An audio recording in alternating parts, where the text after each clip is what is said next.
Regresamos. Bueno, pues vámonos con la información nacional que se ha ido generando en el transcurso de este día. Fíjese que desapariciones de personas vinculadas a la delincuencia organizada, bueno, pues esto lo reconoce Sheinbaum, quien descarta la imposición. Bueno, perdón, a ver.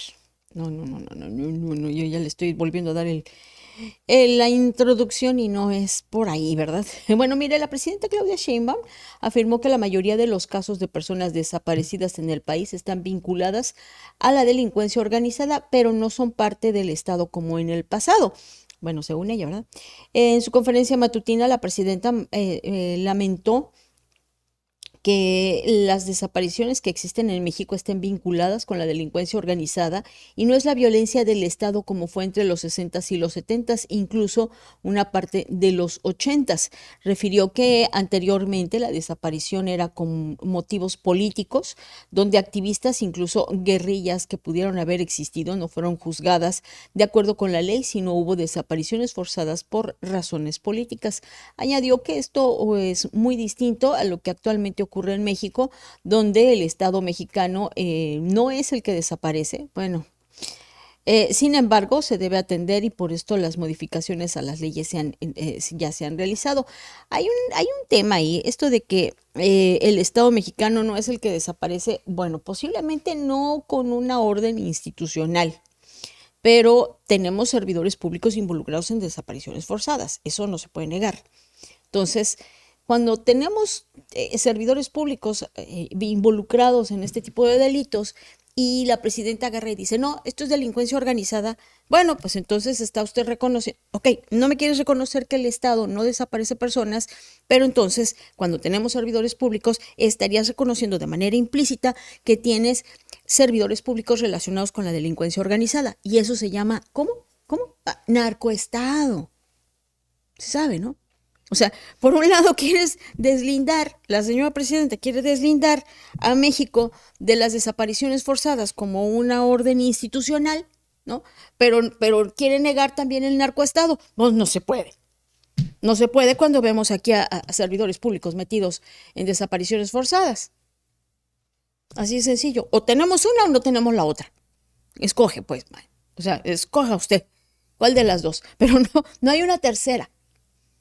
Si el servidor público está relacionado con el crimen organizado, tenemos un narcoestado. Punto. Le guste o no le guste a la señora.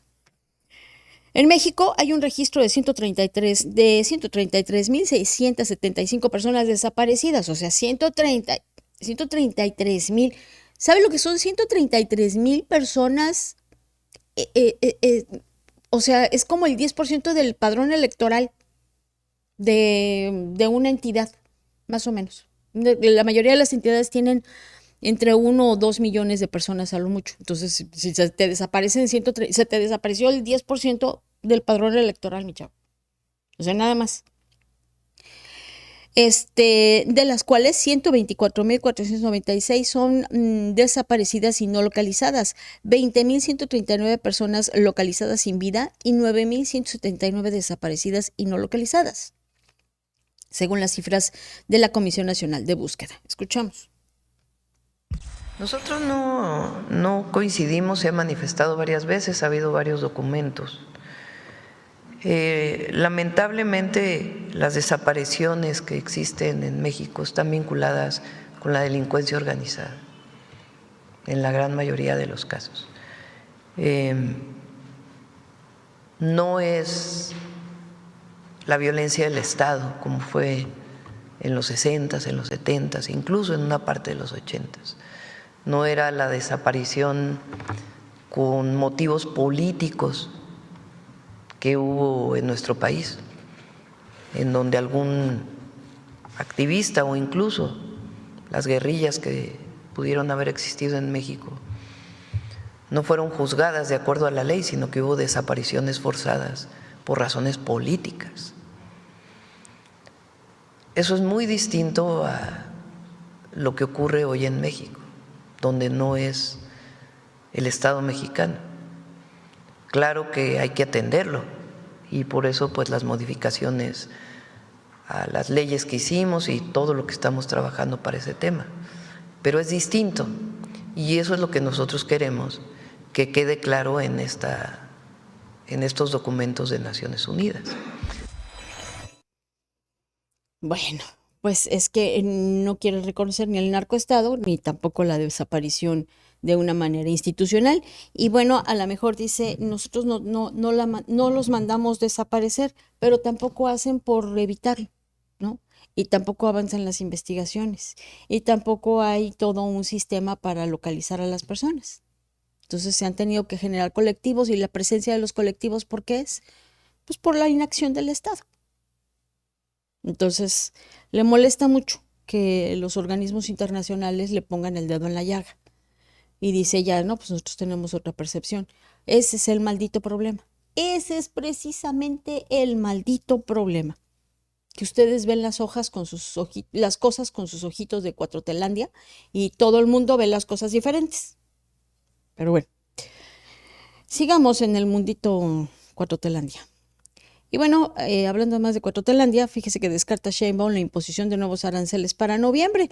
La presidenta de México, Claudia Sheinbaum Pardo, descartó que a partir del 1 de noviembre se vayan a imponer nuevos aranceles por parte del gobierno de Estados Unidos. Esto lo confirmó la mandataria después de una nueva llamada telefónica que sostuvo con su homólogo estadounidense Donald Trump este fin de semana. Tras su conferencia de este lunes, Sheinbaum explicó que ambos acordaron seguir trabajando en el acuerdo comercial que pactaron el 1 de agosto pasado. Cabe recordar que el pasado 1 de agosto fue acordado un plazo de 90 días o más para construir un acuerdo comercial mediante el diálogo, al tiempo que se evitó la entrada en vigor de los aranceles de 30% a productos mexicanos prevista para esta fecha. O sea, pues sí, nada más el 30%, ¿no? O sea, nos libramos de el 30%, pero no nos libramos entonces del 70%. Qué buena la negociación, ¿eh? Qué descuentazo, estaba de oferta. A ver, oferta de Thanksgiving. A ver, escuchamos.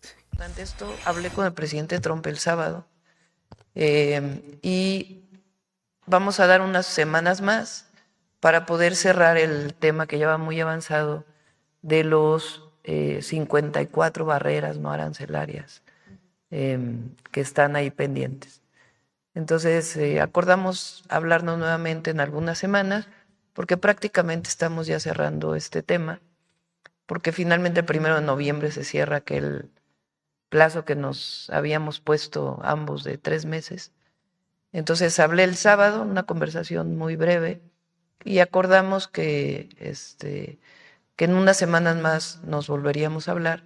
Solamente hablamos esencialmente del tema de lo comercial, ¿no? Entonces, y acordamos que siguen trabajando. Así. Sobre migración o seguridad. Bueno, pues con razón se le salieron los canadienses, ¿no? Se mandaron al demonio ahí con Canadá, pues porque eso de que me haces un descuento en los aranceles, oye, pues ¿qué te pasa, no? Si para eso tenemos un tratado. Pero bueno, la presidenta dice, no, pero pues nos libramos del 30, ¿no? No, pues gracias, pero no del 70. Bueno, pues mire usted, fíjese que rechaza la presidenta una reunión con Grupo Salinas. La presidenta de México, Claudia Sheinbaum, pues invitó al Grupo Salinas a pagar su deuda con el Servicio de Administración Tributaria desde hoy, o sea, prácticamente desde este mismo lunes. En su conferencia aclaró que no necesitan tener una reunión, ninguna mesa de negociación ni un acuerdo en lo oscurito. Apenas el fin de semana, el empresario Ricardo Salinas Pliego aseguró que está dispuesto a liquidar su deuda con el SAT en un plazo no mayor a 10 días, pero planteó la necesidad de reunirse previamente con autoridades fiscales. Él compartió hace unos días en sus redes una carta que fue enviada al SAT en octubre del 2025, donde solicita una definición precisa del adeudo conforme a derecho y sin doble cobro, insistiendo en que los temas de legalidad ya quedaron resueltos. Escuchamos. Publicó el Grupo Salinas en sus redes sociales una carta que nos envió en octubre del 2024. En esa carta menciona que Arturo Medina había llegado a un acuerdo con ellos en la pasada administración, con el presidente López Obrador. Le pedí a Arturo que viniera para que explicara realmente lo que ocurrió. Nunca se llegó a ningún acuerdo. Y además, si hubieran querido pagar, pues hubieran pagado desde ese momento. Además publican 2 documentos o la carátula de 2 documentos que en días pasados se enviaron al SAT con lo que ellos dicen que deben pagar y están esperando una reunión con el SAT. No se requiere ninguna reunión con el SAT, no se requiere ninguna mesa técnica, sencillamente hoy pueden pagar, solicitan a su contador, a su representante, que pida la línea de captura y a partir de hoy pueden pagar, no se necesita ningún acuerdo. Entonces, es importante que hubiera esta aclaración porque parece como que ahí falta la verdad y es todo lo contrario. Entonces, sí queríamos dejar esto completamente claro a todas y a todos. Bueno, ahora sí vamos. Hoy toca con Roberta. Gobierno de Francia suspende reforma de... Bueno, por otra parte, pues México sigue esperando que España se disculpe por la conquista de hace 500 años. Ah, órale. La presidenta Claudia Sheinbaum afirmó este lunes que su gobierno sigue esperando el perdón de España por el pasado colonial que data desde el siglo XV. Recordó que su predecesor, Andrés Manuel López Obrador, escribió una carta al rey Felipe VI y provocó varios encontronazos entre los dos países hasta el punto de que el exmandatario puso en pausa la relación. Sheinbaum dijo que su gobierno nunca ha estado de acuerdo con la manera en la que respondieron, pero sí con la carta que había enviado López Obrador. Mientras siguen esperando el perdón, el gobierno mexicano no ha roto relaciones económicas, relaciones políticas ni relaciones turísticas. Escuchamos. Con España se tienen relaciones, no se ha roto ninguna relación. Fue hace poco la secretaria de Cultura, ha ido la secretaria de Turismo, es decir, hay relaciones económicas, relaciones políticas, relaciones turísticas, hay relaciones. Lo que nosotros siempre hemos manifestado es que la manera en que actuaron frente a la carta que envió el presidente Andrés Manuel López Obrador, que era una carta muy diplomática, solicitando una forma de perdón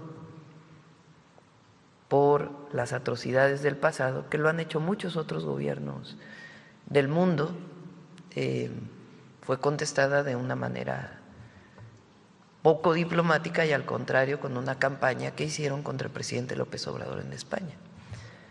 Nosotros desde la campaña manifestamos que nunca estuvimos de acuerdo con la manera en que respondieron, pero además estábamos de acuerdo en la carta que había enviado el presidente López Obrador.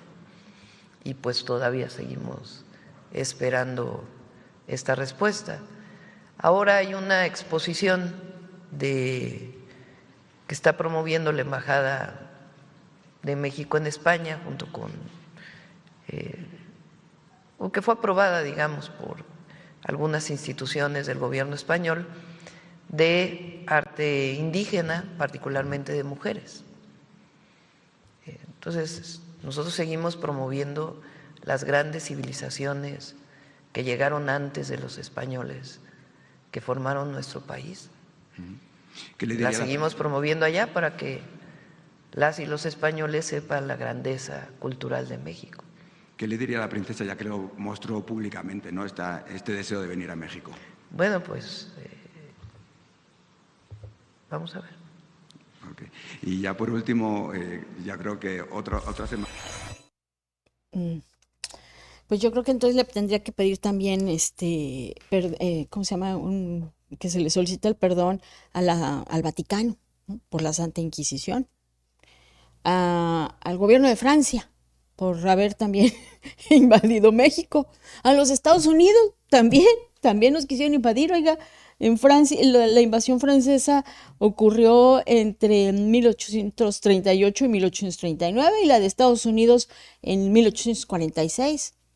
Digo, pues sí, vamos a andar pidiéndole perdones a todo mundo, pues hasta la Santa Inquisición le toca, ¿no? Esa estuvo aquí fregando entre el 1571 y 1573 y todavía les tenemos hasta museo de sus torturas. Entonces... pero es que la tortura sí está permitida en México, ¿verdad? Se me olvidaba. Digo, Aquí no es algo que se haya perdido, ¿no? Pero pues no existe ni el narcoestado ni el Estado invitando a la tortura. Yo digo, si lo vamos a pedir a España, pues también pasamos por Francia, por Estados Unidos y hasta por el Vaticano. Que se nos pidan perdón todo el mundo. Digo, si no es mucha la recochina molestia. Y bueno, por otra parte, fíjense que están ofreciendo ayuda a mexicanos en Jamaica tras la proximidad del potente huracán. La Secretaría de Relaciones Exteriores puso a disposición números de emergencia para mexicanos que habiten en Jamaica, esto tras la inminente llegada del huracán Melissa, que ya se intensificó a categoría 5. Se puso a disposición los números de atención consular para los mexicanos que se encuentran en el país del Caribe, aunque aún no han llamado a alguna para abandonar pues la región. No, pues ya a estas alturas, ya que el huracán Melissa, formado como tormenta tropical el martes pasado en el Mar Caribe, alcanzó la categoría 5, según el Centro Nacional de Huracanes de Estados Unidos, que prevé vientos destructivos, marejada ciclónica y algunas situaciones catastróficas que van a ir empeorando, pues en Jamaica durante el día y hasta esta noche. Melissa se encuentra hoy a 230 kilómetros al suroeste de Jamaica, donde se espera que golpee pues entre la noche de este lunes y el martes como huracán de gran potencia, según el último boletín informativo.